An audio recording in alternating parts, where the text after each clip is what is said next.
এখন উচ্ছে আলু ভাজবো।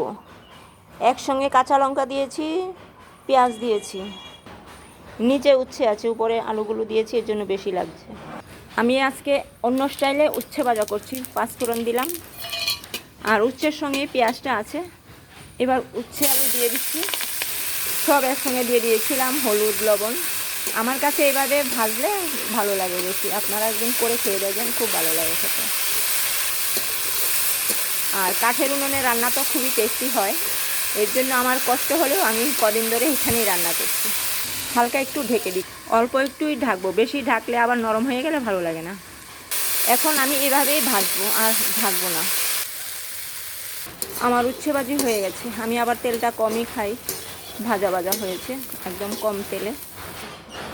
ভাত খাচ্ছে বুলবুলি, বাচ্চাকে খাওয়াচ্ছে, কি সুন্দর।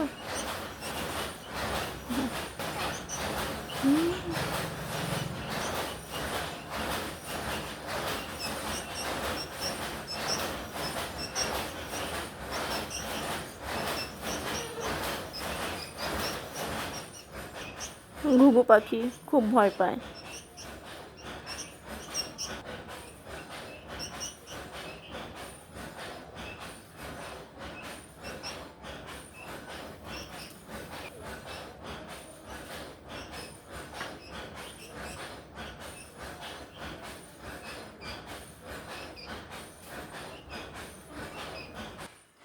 উচ্ছে ভাজি আমার হয়ে গেছে।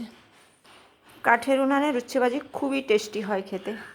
কম তেলে করেছি, ভাজা ভাজা, বেশ ভালো লাগে খেতে।